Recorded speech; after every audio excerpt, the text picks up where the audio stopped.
family links, contact issues for children adopted from care, we have to look at these needs of the adopted child in the context of all the other things the adopted child needs. And I think these are, for me, uncontroversial needs of adopted children. And indeed, for any children, children need to feel secure, they need to feel loved, they need to feel that they belong in their adoptive family. But alongside that, they need knowledge of their birth family, their personal history, and they need to know, crucially, why was I adopted? Really, really important needs. They also need to make sense of and manage their feelings around loss and separation. And to make sense of what it means, the different families that they've lived in their lives, to make sense of who these different families are and what it means to be part of more than one family. And crucially, as we've been hearing today, a lot of kids have also experienced trauma in their earlier lives, abuse, neglect, exposure to drugs and alcohol in the womb, previous separations, and they need to be able to recover and achieve that well-being. So when we think about children having contact with their birth family, we're hoping it's going to promote one or more of these needs, particularly helping children understand about their identity, where have I come from, why am I adopted, and helping them manage separation and loss. But we need to make sure, ideally, our best contact arrangements are where it doesn't undermine the child feeling they're belonging in a new family, keeping in touch with their old family. And it doesn't undermine the child's ability to recover from difficult and abusive experiences. Certainly, we do not want family contact arrangements where children might continue to be abused or neglected. So it's a really difficult balance of thinking about safety, but thinking about well-being and getting the right balance for every child. And I want to start thinking about policy and practice in some different countries and how people manage that balance. And then I want to hear from you about how you manage the balance in your local context. So I'm going to be drawing on a number of studies that I've done over the years at UEA, a longitudinal study where we followed children, their birth parents and their adoptive parents over 18 years to see how open adoptions work out. A second study that looked in more detail about children having visits with their birth relatives, siblings, grandparents, parents, and we looked at particularly the role of professionals in supporting those meetings and making that contact safe and successful.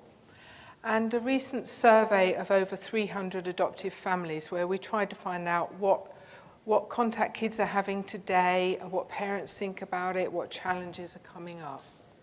So I'm not going to talk in detail about the research, but there's links to all my projects at the end of the presentation. I'm going to talk more about the themes and issues.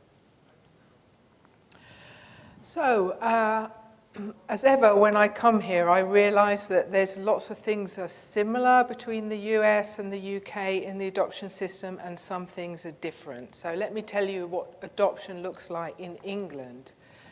So we do have compulsory adoption of children from care. So children might be adopted against their parents' wishes where the thresholds of the court are met. And it's one of a range of permanence options. So our system, like your system, emphasises permanency. But we think, first of all, can we get children back home with their parents? If not, can they go to relatives? And then we have a range of legal orders, guardianship, residence orders, of which adoption is one. So we have about 4,500 children a year adopted. Obviously, we're a tiny country compared to you. And most of those kids are under age 5. So we adopt far fewer older children than you do here. And we adopt, going back to what Gary was saying in the first session, and half of your kids adopted from care are adopted by foster carers. That's more like 15% in the UK. So, and very, very small numbers of children adopted by relatives, although some will be in guardianship with relatives. So kids adopted in the UK are mostly moving from their foster families to new adoptive families. And that's what adoption looks like. In terms of contact, what does our law say in England about what contact children should have? Well, when children are in foster care, the law says we should promote contact with the birth family. When children are being adopted, the law says we should think about whether we want to promote contact or not. But it doesn't push it either way. It doesn't forbid contact. It doesn't encourage contact. It just says think about whether you want it or not. Kids in the UK, adopted people, since 1975 have had the rights to access their birth records, so that's something that's very different and we simply take for granted in England. So, what contact do children have? Well, actually, this survey we did last year with over 300 adoptive parents, most parents said that their children were not having direct contact in terms of meetings with anybody in their birth family.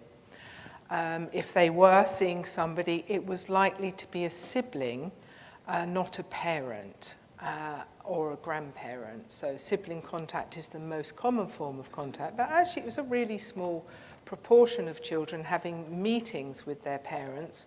Mostly it's letter contact, mediated letter exchanges. And there's a number of problems with this, I think. First of all, I think there is scope for more children to have direct contact with their parents. This letter contact, I've seen it in every study I've done. It doesn't always work very well. In fact, it mostly doesn't work very well.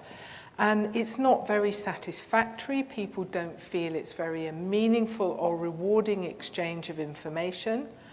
They don't feel they get to know each other very well. So quite often, one person stops writing back and then the other person says, well, if they're not going to do it, I'm not going to do it. And the child ends up with no contact. So it's, we're by no means getting it right in the UK with contact at all. And this plan of the child exchanging letters, usually with their birth mother, it's almost like it's cut and pasted. Like we don't think every child is an individual. We think, oh, well, we've got a young kid being adopted. That's what we usually do. We'll do it again. Some of my students on placement have told me, literally, it is cut and pasted, these contact plans, from one child's court report to the next. So we need to, in the UK, start having much more, we need to start changing our culture and thinking about changing our contact system. And that's the conversation that we're now starting to have in the UK, because people are starting to say, is this meeting kids' identity needs? Is it justified ethically to cut children off so severely from their birth families? Yes, we do have to think about the safety of these children who've come from difficult circumstances, but are we emphasizing that too much and not thinking enough about their long-term well-being, particularly with identity? One thing that's positive in the UK, I think, is that we do have to provide services to support post-adoption contact, so at least we get some things right. So what about elsewhere? I think it's really helpful to look at other people's practices because it makes us reflect on our own, and I'm going to ask you to reflect on yours in a minute. So I do quite a bit of international work. Here's me in Australia with the lovely cuddly koala Darwin, who didn't bother to wake up after I paid $25 to have an encounter with him. But I was visiting New South Wales, where if we look at their adoption system, see, I think the contact system is so embedded in the adoption system as a whole, and our attitudes and values about actually adoption shape our attitudes and values about contact. So in New South Wales, in Australia, they haven't had any adoption of children from care not until they changed the law in 2014. There's, this goes back, I think, to practices in the past about the stolen generation, Aboriginal children stolen from their families. The kind of forced adoptions of the 1960s, where birth mothers being forced to give up their children. It's a very strong anti-adoption feeling in Australia. But they've got lots of kids coming into care and nobody leaving in care, and kids having loads and loads of different placements in care and not feeling they belong anywhere and not having family support. So they've introduced legislation saying we must think about permanency, and adoption might be one of the permanent options that we think about, but we're only going to consider open adoption. If a child cannot have a working relationship, carrying on that with their birth family, they ought not to be adopted. Adoption is not about cutting off birth families. It's about having another family alongside the family you've already got. So it's a model of permanency with lifelong connections. So the kind of practice issues that are already emerging in this very new legal climate in Australia. First of all, just actually getting any kids adopted at all is proving a challenge because of the anti-adoption sentiment among professionals. And in that context, it seems as if actually really quite high levels of contact with little or no support, or I think always too much thinking about the impact of the contact on the child, is maybe a way that people feel adoption could be ethically acceptable. So when I was over there last year, people were telling me about kids having extremely frequent contact with numerous birth relatives, and adoptive parents and kids and birth family members having no support at all with this. And if it's not working very well, there's no way to review it because the court has said this is what you must do. So I think that's not a great idea any more than I think what we do in the UK is a great idea. We have to think, really individually about every child and what's going to work for them. Another country that I visited last year, Portugal, I managed to squeeze down a glass of port or two while I was there, and I highly recommend it. They do have adoption as a route out of care, but their policy forbids children to have any contact with their birth relatives after adoption. And there seems to be, in that context, maybe what the law's saying, kids ought not to see their parents, is shaping how adoptive parents think about conversations in the family. Well, if it's a bad idea to see them, perhaps it's a bad idea to even talk about them. Perhaps it's a bad idea to even tell my kids they are adopted. So they have a lot of challenges with helping parents to be communicatively open with their kids. They have recently introduced the rights for adoptees to access their birth records, and that's bringing out some practice challenges for them. So practitioners over there were telling me that although it's 16 or 18 without parental consent that you can come and ask for your adoption history records, actually a lot of these teenagers, kids who've been adopted at maybe 6 or 7, who have been forbidden to see their families, they don't want to wait till they're 16. They're asking at 12 and 13 and 14, where's my family? Why can't I connect with them again? What happened to my sister? Where is she? So they're doing a lot of work with teenagers, and I think once the public understand that this law has changed on a wider scale, they're going to get their adoptees who are 20, 30, 40, 50, 60 coming back and saying, oh, look at my birth records too, thank you very much. So I want to now just to ask you to respond to this first bit and just spend a few minutes talking to the people around you. And what's going on for you? What are the practice challenges? What is the law and policy in your area that's shaping the thinking around contact? What are the practice dilemmas that you are coping with? Is it how to get parents to be more open?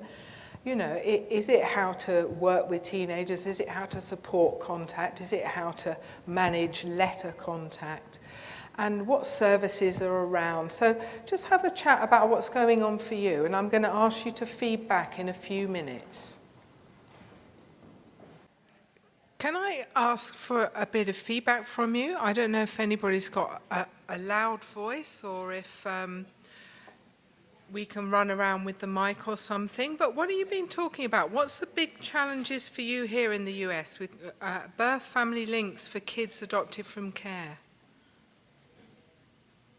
What's going well, what's not going well?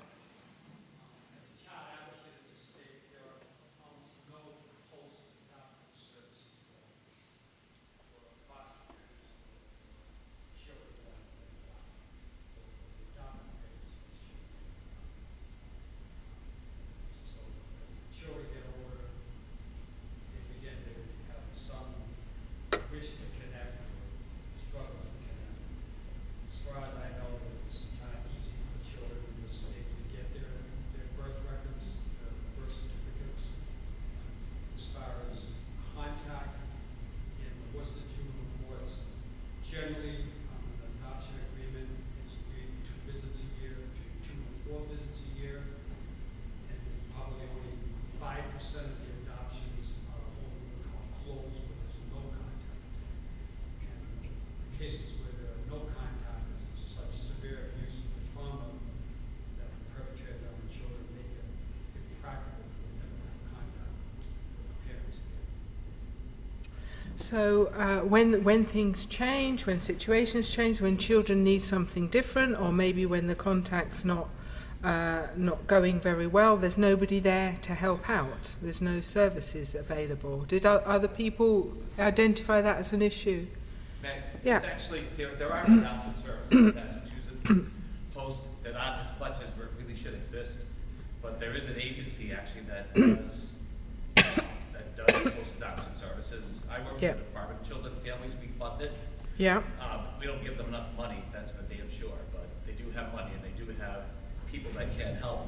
What we don't have, and there are some private agencies that actually can support birth parents and support other people to help with this, but it's not across the whole spectrum that's offered. But one of the things to add to what he said about the adoption, there is a law in Massachusetts which any kind of contact that's negotiated is actually a contract between the adopted families and the birth family. Okay. So they're parties to the contract. The agencies actually are not parties to the contract. So the families have to actually work it out themselves. Yeah. And they're able to go back to the court to ask for enforcement if it's not being carried out. The judge is not allowed to increase contact. The judge is allowed to maintain the contact that's written, Yeah. or to reduce it if it seems to be something that's necessary. What's often written in the office that I work, I usually don't work at the same point that he worked in, that he works in. But we often, when the contracts are written, they're written in such a way that the adopted family does have the ability to change the amount of contact, to reduce it if they feel like they need to for the benefit of the child, and or to increase it if they believe that that's in the best interest of the child. So I'm an adoption supervisor for our agency. The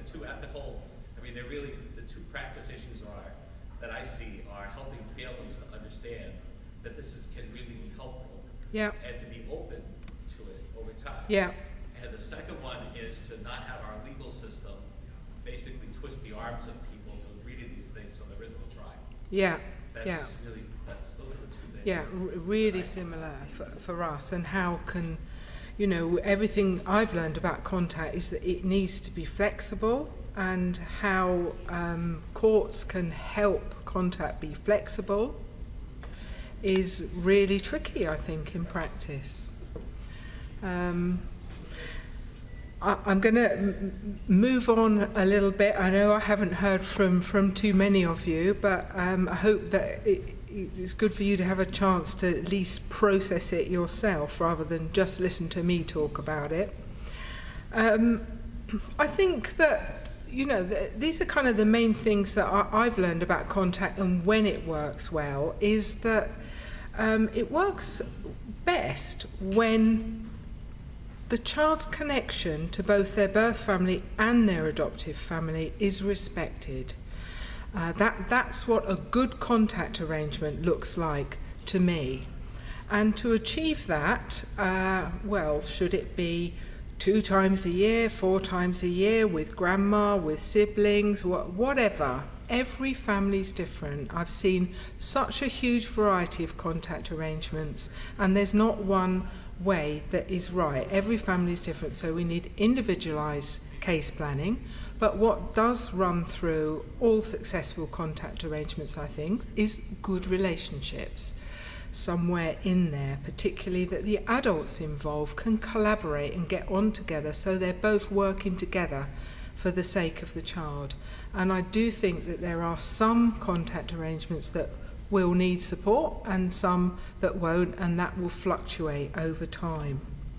So I just wanted to unpick this a little bit more with some of my research evidence. So one of my main research questions in the longitudinal study was, does having contact with your birth family, does it promote children's well-being? Might it harm children who've been abused and neglected? Does it affect adoption breakdown rates? Does it affect children's emotional and behavioural development? And the answer to that really is not very much evidence of that. That if we look at broad adoption outcomes like placement breakdown or children's, whether they have mental health problems or not, how they achieve in school, that tends to be driven by other factors, particularly pre-placement risk factors.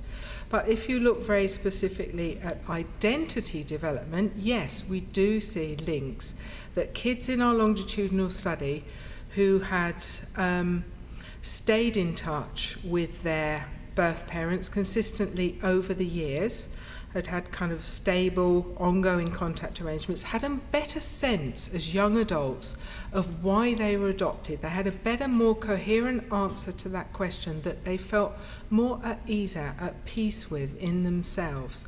So just it's the more identity-specific domains of development that do seem to be positively affected by contact. I think every contact arrangement that we've looked at in our studies has kind of a balance of benefits and challenges, and sometimes I think practitioners are looking for contact that is like wholly positive and always really easy and nice, and if they can't achieve that, they won't set up any contact at all.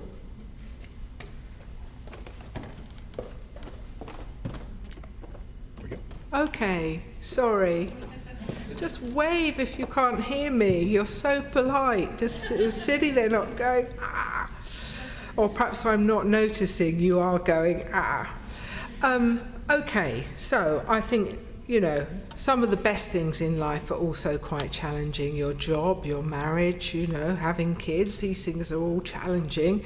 We have to look at that balance, not to look for contact that's problem-free, but you know, the benefits have got to be maybe somewhat more over time than the difficulties or challenges. So when we looked at how did contact last in our studies, we saw that a lot of contact falls off for children in the UK. They're planned to have these letter exchanges or to continue to meet with their birth relatives. But in my study, where all children had a plan for some form of contact with their families, by the age of 18, 1/3 of those kids were not having any contact at all with a single person in their birth family. It was contact with birth parents that was not that enduring, and in contrast, contact with grandparents and siblings was more likely to last. Where contact was falling off, why was it falling off? Sometimes it was birth parents dropping out, but more it was maybe adoptive parents not keeping the arrangement up, or kids saying they didn't want to do it anymore. And sometimes it was birth family members dying. That was quite common. But we also saw increases in contact over time, not just decreases. As the kids got to their teenage years, they started to make their own decisions. And some kids who'd had not very much contact or virtually no contact started to say, well, I do want to see my birth family or hear from them, and can you sort that out? And if nobody listened to them, they sorted it out themselves, because they went on the internet and they went on Facebook and they found their family and they went to meet them. And sometimes that was a good thing, and sometimes it was really difficult, because who knows what they were going to happen next. So I think when we think about contact, we have to think about what are we trying to achieve for the child, but we also have to think what benefits are there of this arrangement for the birth family members and for the adoptive parents, because it's not good enough just to say we're doing this contact for the child's benefit and the adoptive parents have to put up with it. If it's not rewarding, guess what? They won't do it. If contact is not rewarding for birth parents, they won't do it either. So we do need to engage with what's going on for adults in contact as well as children. So adoptive parents in our studies have told us the types of benefits that they've experienced through having contact is to understand and learn more about their child's birth family. They tell us that particularly if they can meet with birth parents and siblings, that it's easier to see them, as a whole person, to see the good in them, to have a positive way of talking to the child about their family and why they're adopted, that meetings in particular can create empathy for the birth family. And parents have said, well, it's a lot easier to talk to our children and answer all their questions about adoption when we've got some information, when we've got the letters coming, when we've met the family ourselves, when we have meetings. So parents have emphasised the positive impact on adoption communication openness. Other parents have talked about how having contact has helped them manage their anxieties about the birth family, the fact that the child's got another mum, got another dad, and you can see a quote from an adoptive mum here talking about that. And quite a few parents have talked about how the experience of doing contact with their children, going to these meetings together, sitting down, writing letters together, it brings them together as a family, and they say, well, we've got no secrets, we're all doing this together, it brings us closer. Birth relatives have talked about I think the feelings of loss never go away when your child is taken into care and adopted. But if you at least know how your child is getting on and you feel that they're having a good life and that they're with a family that loves them, it makes it easier to bear. I think without a doubt that's the most important benefit for birth relatives, birth parents, siblings, grandparents.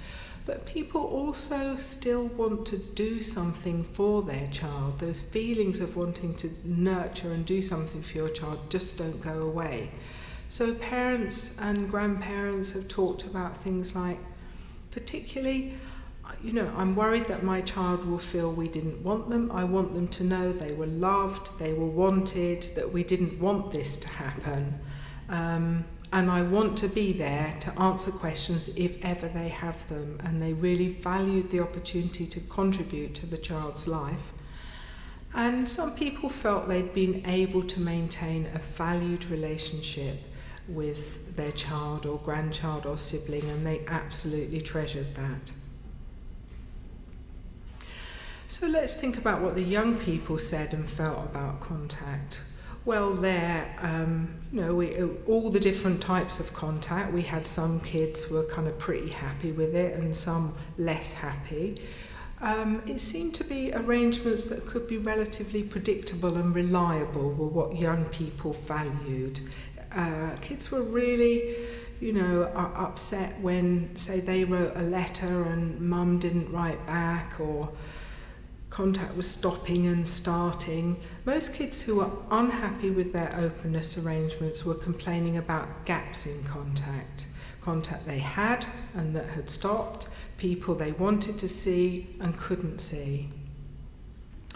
And at the age of kind of 18, a lot of them had almost like a child's rights perspective about contact. They said, why should a social worker, when I'm very young, decide that I should not have any contact with my birth family? I should decide that. If I don't want to see them or write to them, that's my right. But how can I make that decision if a social worker has made a closed adoption? So kids ought to have a little bit of contact. The kids who'd had a little bit of contact tended to say kids should have a little bit, and then if they like it, they can decide to have more. Kids who'd had a lot of contact said having a lot of contact is good. So they were really arguing for social workers keeping the door open. But let's hear from some young people themselves.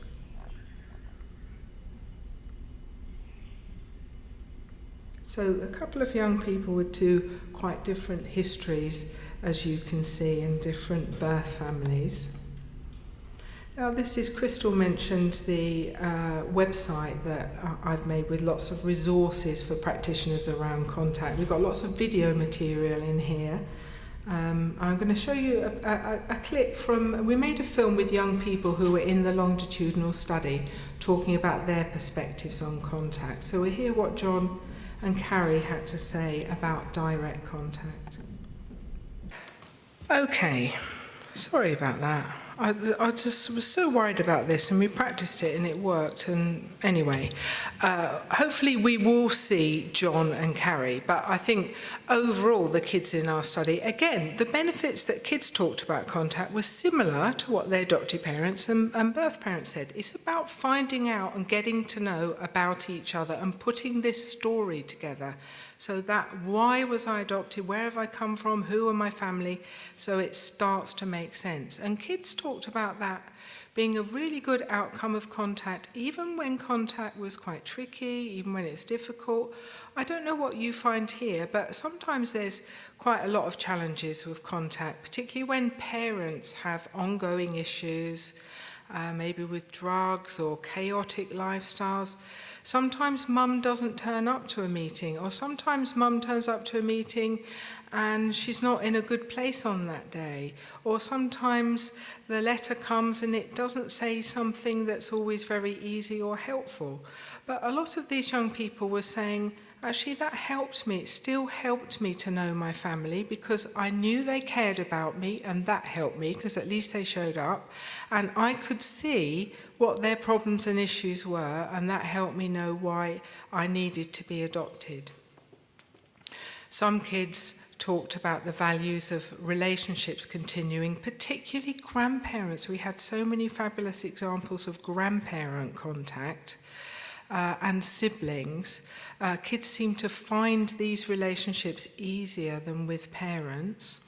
And they talked about how having a contact, a meeting, a visit with their family and their parents facilitating that, or their parents facilitating letters, really helped them know that it was okay for them to ask their adoptive mum and dad about their birth family and have those conversations.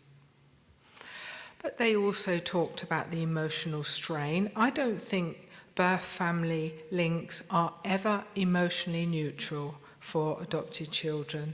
And for some kids, their meetings or letters were a really big source of emotional strain, too much, and they wanted to stop, particularly when they were teenagers and lots of other things were stressing them out as well. Some kids wanted to pull back and withdraw from this strain for a while, but all of them said for a while. I might come back to it a bit later on when I'm older. For other kids, that was just like a slight feeling of awkwardness, and they were happy, with trying to manage that. Contact didn't alleviate children's loss necessarily. A lot of kids, you know, they might feel sad after meetings. The loss doesn't go away. Some kids experience more loss when the contact started and stopped. And a lot of kids said, well, the contact answers some of my questions, but it doesn't answer all of my questions. And particularly these letters that were being exchanged didn't address maybe all the questions the kid had about what happened way back when and the feelings around all of that. Really hard to have conversations about that in a letter that you send once a year that goes through a social worker, where most people don't write letters these days anyway, and you're writing to a person that you've never met. It's a really big ask that we expect of people, to put together a complex life history through these letter exchanges. So a lot of kids said they had unanswered questions despite having contact.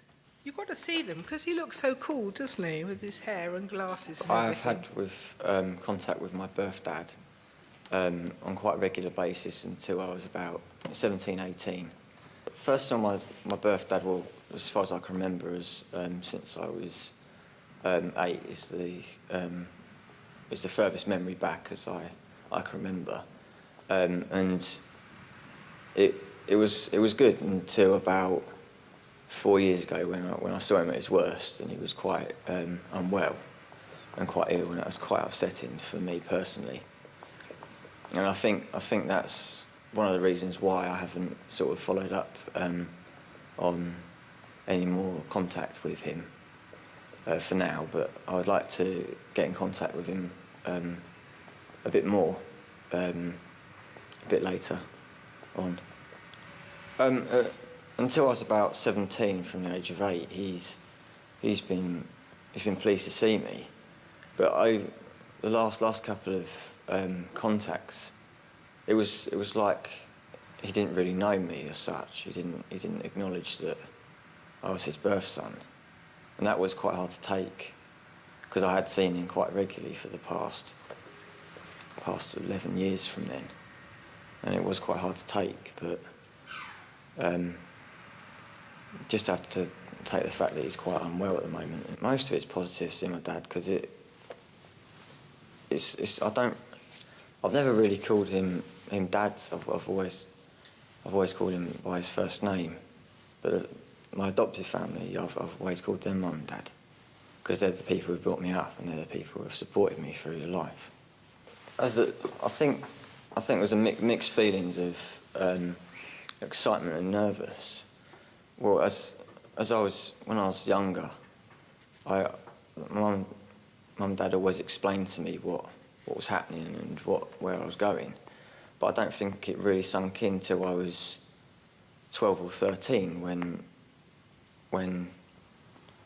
I actually understood what adoption was and the sort of the outcome of adoption is, or adoption was. And I think mixed emotions was one of the key, and they just prepare me for not as a worst case scenario, but if he didn't turn up, or if he wasn't ready, or if he wasn't well enough to turn up, it was just to prepare me for them situations. I think it was out of my comfort zone that I went out to see my birth dad, because I only saw him maybe once a year, twice a year, and I think I did feel out of my comfort zone. But as the day went on, I felt more and more confident about speaking to him. And then when I went home, it was I could sort of relax, and it was comfortable, so I was in a comfortable environment. I think it's helped me a great deal to understand why I was adopted and why it was me, really, because that's always been a bit of a question that I've been asking myself: why was it me and not someone else? But now I look back, and it's become more clear, and it's helped me realise why it's happened, and it's progressed to be something really good.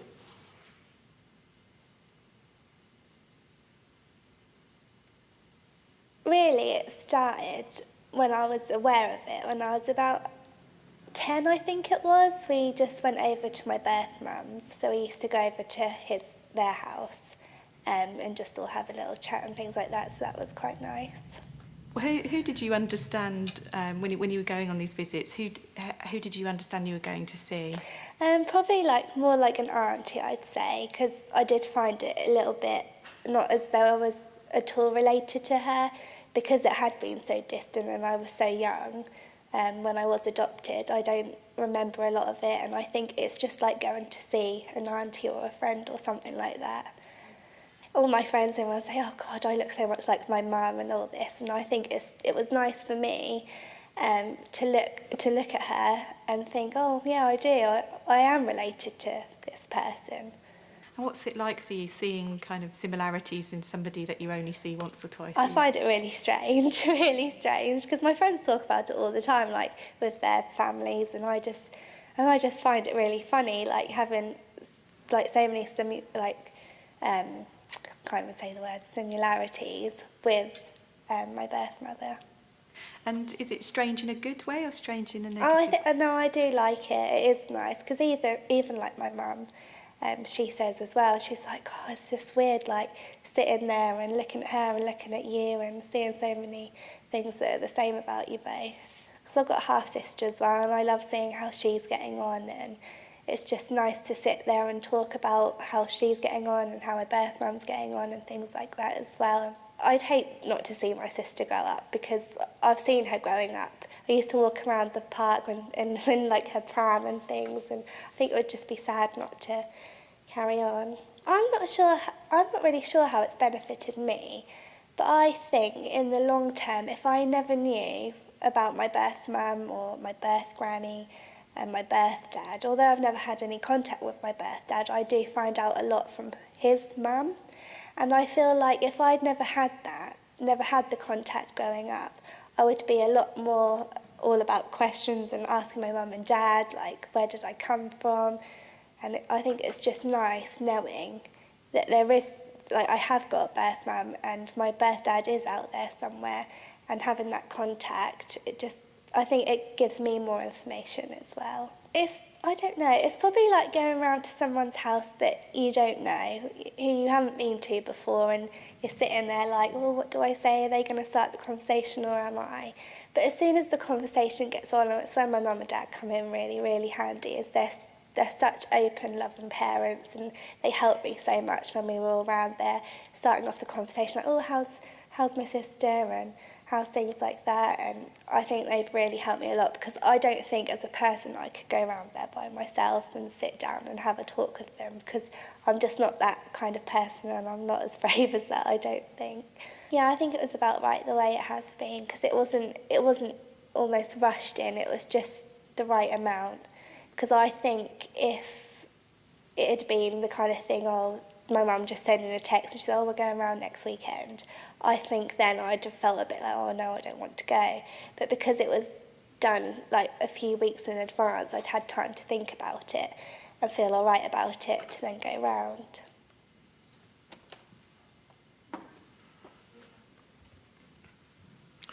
Do they sound similar to the kids that you are supporting and the contact they have, or do you not get that feedback if the families are managing it themselves? What do you think of those issues that Carrie and John were raising?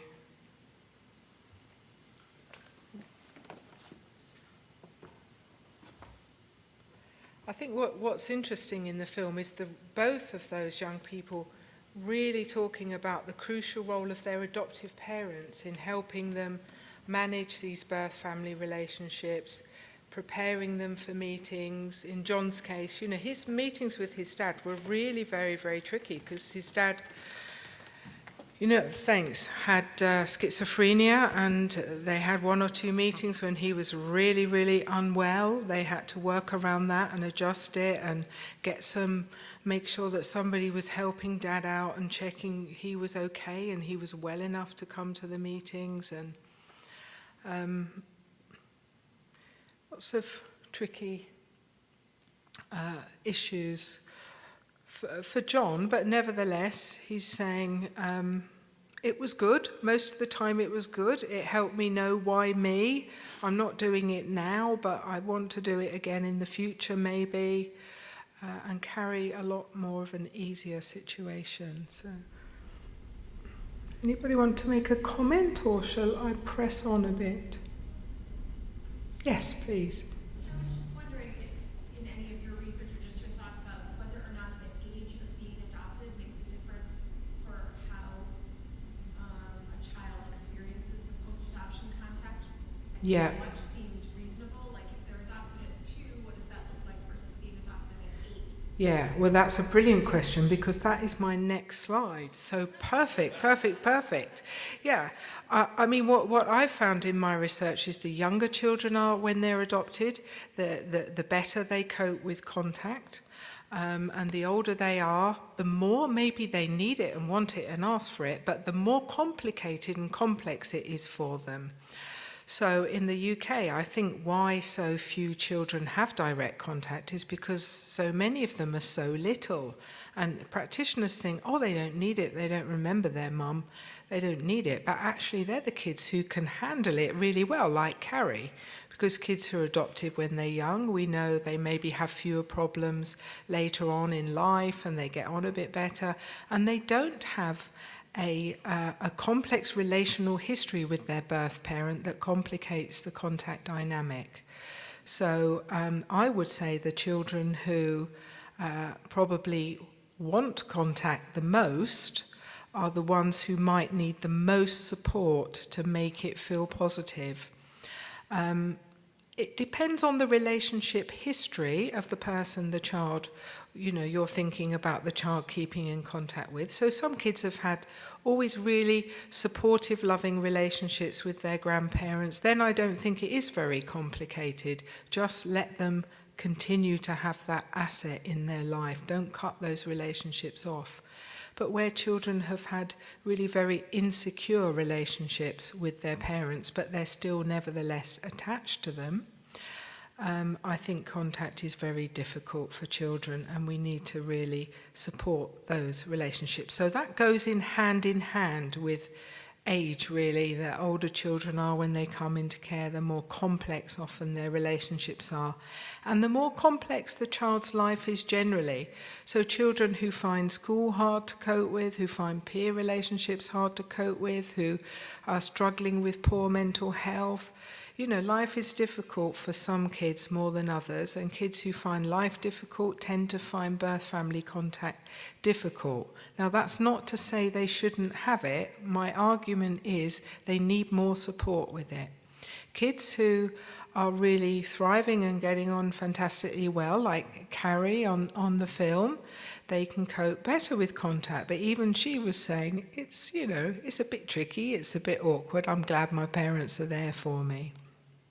And obviously the child's wishes and feelings come into play as well, and we do have to listen to children. And some children don't want to see certain people in their birth family anymore, and we have to maybe let them make that decision and work with them separately around their feelings and experiences with that person. So in terms of thinking of how can we promote good relationships in contact, I want to look at that a little bit more. And I think contact, whether we're talking about letters, whether we're talking about meetings, it involves quite complex feelings and complex relational dynamics. So people have told us that when they have contact visits, they often feel weird. Everybody tells us this, the children, the birth relatives, the adoptive parents, that I think this comes down to a lot. I don't know where families meet here, if there's birth family contact, but hardly ever in the UK might the birth family come and visit the child in their new home. Or the child go and visit the birth mum at home. They meet maybe at the contact centre, they meet at the park, the cafe, the beach. And people tell us these meetings don't feel very family-like. They feel a bit weird. it's a bit funny to be in these kind of rather artificial environments, and everybody's feelings are running really high. The adoptive parents, the birth mums, the child, everybody's going into it with loads of emotions. And these relationships that people are trying to negotiate are both incredibly intimate and extremely distant at the same point in time. So the intimacy of two mums who are both mums to the same child, that's a very intimate connection. But maybe you're writing to each other and you've never even met each other, and there's massive differences between you in terms of class, culture, sometimes race, lifestyles, interests.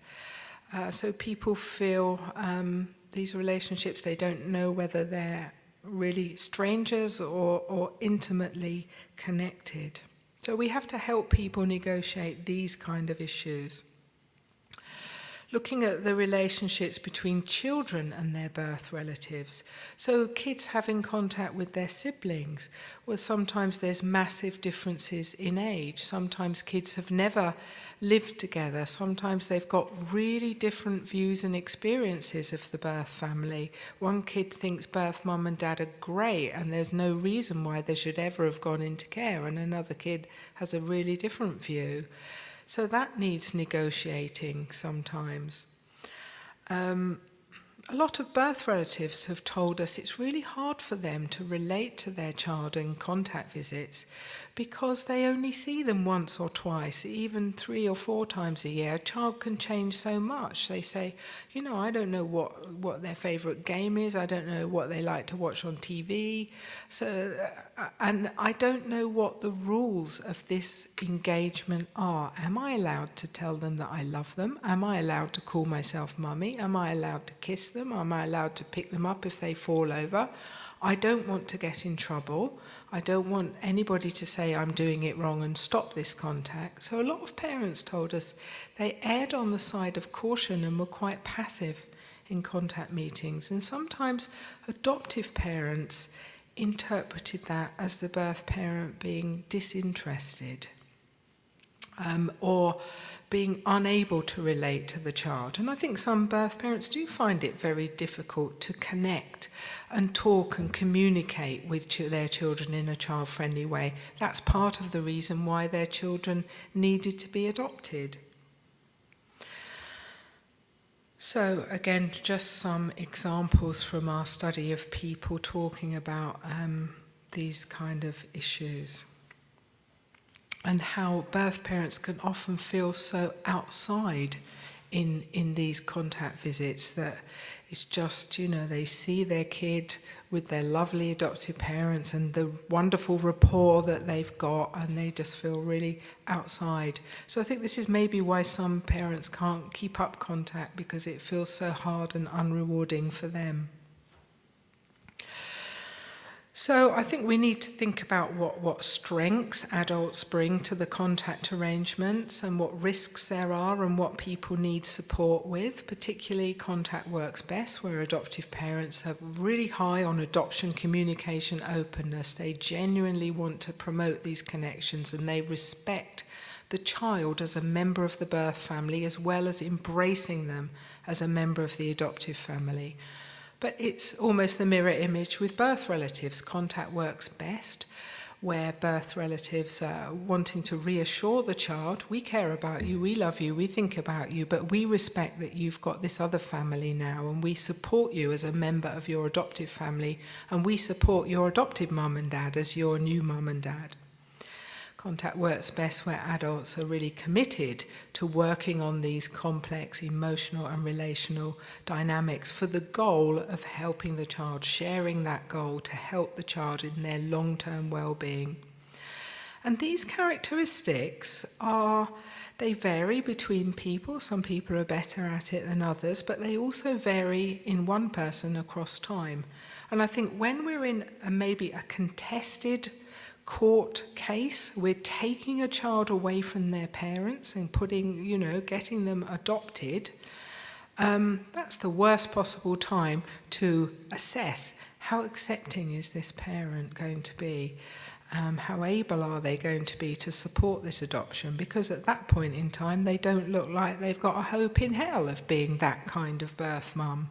But at a different point in time, and with support, they might be. And I've seen that a lot in my study. You know, people change. It's the same with adoptive parents. Before you've got a child placed with you, you're anxious, you're nervous. The whole idea of the birth family makes you feel frightened. You think, I don't think I could handle contact. Later down the line, you might do. So we do need to support some arrangements, some, where we've got our communicatively open parents, our, kind, stable, resourceful, accepting grandma, maybe. Probably the best thing we can do as practitioners is kind of back off and say, look, you guys, why don't you work out what's going to work best for you and what's going to feel family-like and friendly and rewarding for you, and empower people. Don't make them feel that we're the experts, make them feel that they're the experts.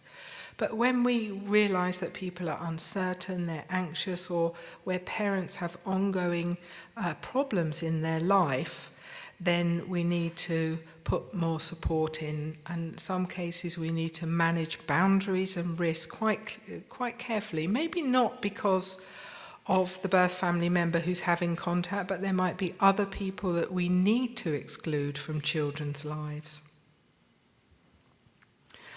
And I think if we don't support contact arrangements that are complex, there are risks. We might end up, we've seen examples in our study of contact that appears to be harmful to children, that can undermine their relationship with their adoptive parents, even destabilise placements. And we've seen contact that is unsatisfactory, that doesn't help a child put their life history together. It also almost makes it harder for them to think about and process these issues, because maybe, adoptive parents start to feel jaded about the birth family because birth mum never writes back.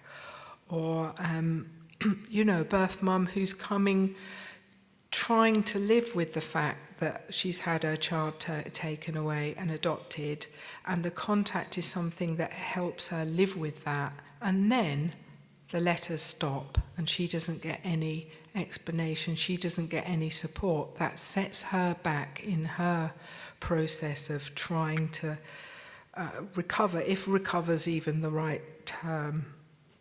And then people try and meet their needs in other ways, and sometimes they run into trouble doing the kind of let's find each other on Facebook.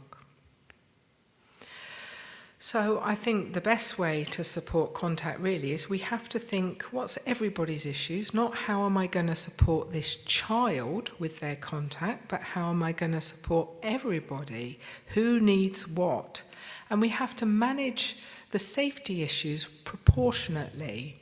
So some of the more difficult direct contact arrangements we've seen are where a professional decides they need to come to the contact meeting because they need to manage some risks, and they put a lot of focus on that, and they say to the birth mum beforehand, don't do this, don't do that, don't do the other.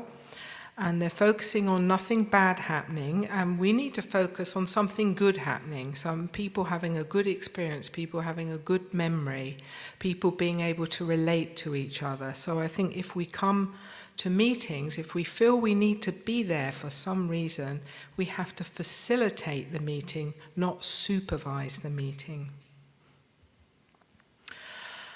So that's it really. I think we need case-by-case decision making, not policy by postcode, not cut and pasting contact plans.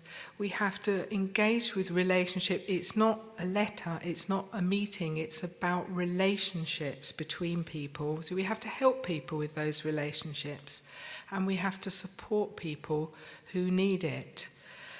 So, if anybody's got a question, I would love to hear from you or comment, and thank you very much for listening.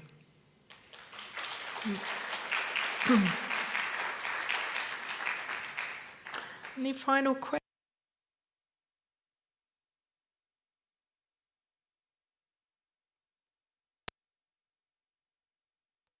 I'm thinking, or are these similar issues? for you?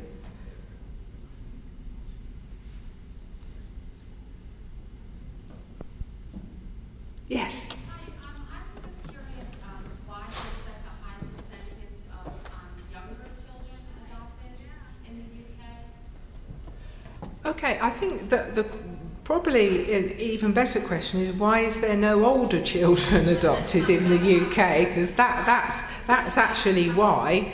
It's because we are too pessimistic about finding families for older children. I think we don't believe that we can do it. We don't encourage adoption by foster carers as much as you do here, and so it tends to be only the younger children who get adopted, because we don't have a positive kind of mindset about adoption being an option for older children. As we've been hearing about today here, sometimes teenagers might need that opportunity. So I think that's what it's about, really. So what happens to the older kids? I think the older kids, maybe we focus more on finding a permanent foster family who's going to make that commitment to them lifelong. And we have got some, really good new policies now about helping children to stay put with their foster family, so they don't have to be emancipated when they're 16 or 18, but they can maybe stay even up to 25, and there's some financial support for that. And so we're trying to focus on, maybe a permanency within the foster care system. And I think our foster care system's a bit better than your foster care system. I don't want to get in-house is better than yours, but I think we've got generally reasonably high quality foster care in small homes, and when we can really make those placements definite and permanent and positive, and everybody understands that can be a good option for older kids too. I think we better stop because it's 4:15, but if anybody would like to talk to me afterwards, I would really love to hear more about what you're doing here. Did you say you had a website? Oh yes, no, that is really important, please, because I got my whole funding for this trip. I said I'm going to show people my website and they're going to look at it, so it would be bad if I didn't show you the slide.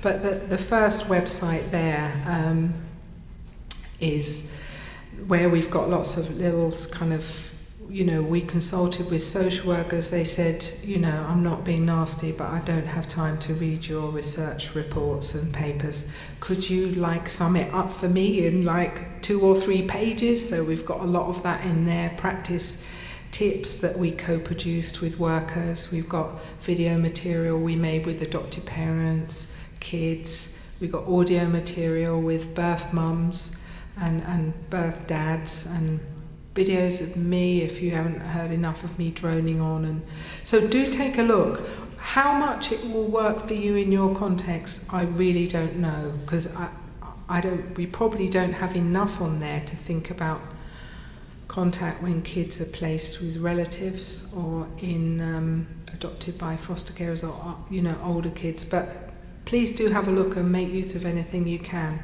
And the other websites are more actually the research findings. So thank you for mentioning that. Thank you for listening, and hope you have a good trip home.